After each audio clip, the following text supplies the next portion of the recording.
So I've basically spent the past few years just really watching the world and trying to feel into what we might need to basically get us out of this fucking mess.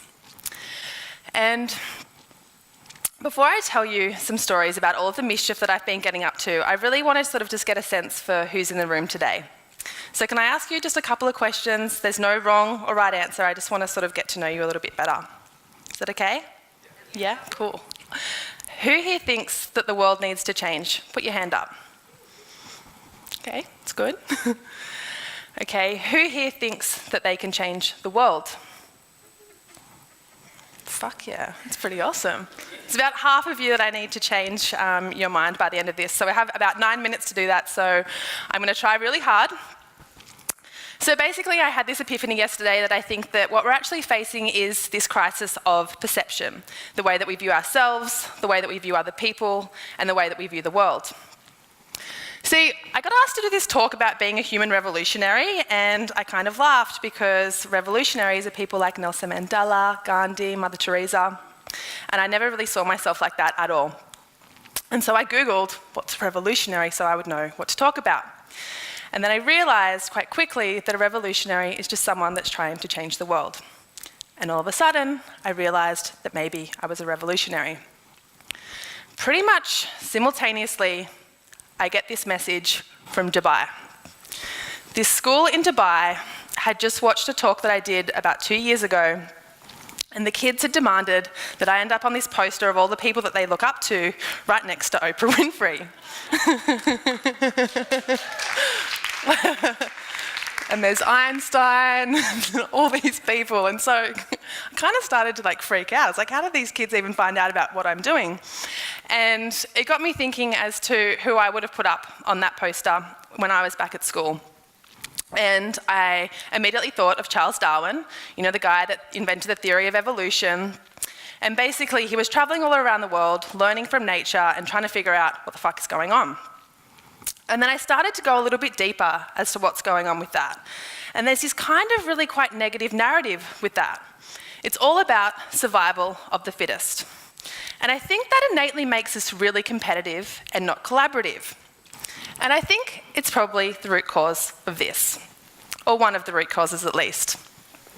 If you haven't seen this before, this graph basically says that since the 70s, we've been consuming more than the Earth's resources. Basically, we're stealing off future generations, we're living on nature's credit card, and we're consuming about 1.7 planets per annum. And in Australia, we're one of the worst, consuming over 5.4 planets per year. The other thing I started thinking about was how we measure our success in gross national product. And the fact that it doesn't really measure anything worthwhile, like our courage, our compassion, our intelligence, or our wit. And so basically, I've gone rogue. And I've started to do all of these things to try to disrupt both of these things.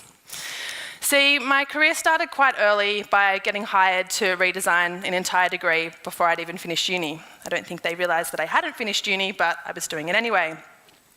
And the uni kind of got a bit stoked about what I was doing, and then they said, well, hey, what would it look like if you actually redesigned our entire campus and decoupled our growth from our consumption and started looking at how we could shift to renewable energy, decrease all of our consumption of all of the goods that we were using. At which point things started to really escalate, and the university was like, well, we have these 40,000 people, and what if we could actually shift their consciousness and start getting everybody to give more fucks? What if we could start to embed a sustainability skill set and mindset across all of the curriculum and change what all these people went out and did in the world? At which point, the UN Champion of the Earth found out what I was doing. And she had this plan to take all of these global emerging leaders to Sao Paulo to teach people how to change the world. So she invited me to come and join her. And I didn't speak any Portuguese, and I didn't really know what was going to happen, but I ended up on this plane going all the way to Sao Paulo to teach people how to change the world. And on the way over there, this is exactly 2 years ago to this day, on the way over there, I was about to turn 30, and I had had this kind of other existential crisis around birthdays and the fact that birthdays are this day in the year when we have pretty much the greatest impact on the planet. There's cake and balloons and presents, and there's so much waste. So I decided to use all of my design skills and redesign birthdays. So I had a fuck-giving birthday, which was all about asking my friends to really sit with the things that they give a fuck about and then go out and do some incredible things in the world. So I wake up on my 30th birthday only to realise that 30 different countries around the world are giving fucks. I've impacted about 10,000 people, and people are just doing the most remarkable things. Like my friend Gab. She collected over 100 outfits so that she could donate them to women so that they could go to job interviews after coming out of domestic violence relationships. Like the co-founder of Fuck Giving Sin, who's sitting right there, who cleaned up an entire beach and even ended up in the New York Times. To one of my best friends, Benny, who was working in London. He decided that he didn't want to use his marketing and advertising skills to sell things anymore. So he quit his job. He moved back to Australia, and he launched a company at the start of this year called 101 Tokens, which is all about decreasing our consumption. It's been 6 months, he's in 76 countries, and he's already impacting over 15,000 people. This is basically the secret behind how I've been able to manage to create all of this change really quickly. You see, right now, this red zone is where we're operating. It's conventional. We're basically just trying to do the bare minimum that we can, not to do things that are illegal. We're trying really hard to do things that are green and sustainable. But actually, this green side is where we need to end up. We need to start designing things that are regenerative, things that actually are based on natural systems and have a life of their own. See, I don't actually do too much other than design with nature and see what lives and what dies. I pretty much just throw seeds out into the world, and some things grow and some things kind of just fall apart. So recently, the guy that invented this theory, Bill Reed, was in Australia. And he basically said that if we could change the way that people think and start getting people to design with nature and do regenerative design, that we could heal the planet in just 18 months. I'd never heard him say that before, and I just felt this feeling come over my entire body, like maybe we could actually get ourselves out of this mess. So I did what any normal person would do. I kidnapped him, I put him on a ferry, I bought him a beer, and I made him hang out with me in my house in Manly for over 24 hours while I asked him every question I could about how we're going to pull this off. Basically, the world's pretty big, but if we strategically start to work in all of these cities where there's high populations of people and start shifting the way that people think and start teaching people to design using regenerative design, then we can turn this thing around in 18 months. It's pretty crazy, huh? So I realised I've pretty much been training for this my entire life, and one of the things I did to practice last year was this. It's a fuckfest. It's basically a creative orgy where ideas have sex, where we pull together diverse and interdisciplinary teams to solve problems for the world. Now, this particular problem that we were looking at, while we're hanging out, going surfing, doing yoga, hanging out in a beach shack, was all about how we could stop plastic pollution going into the ocean.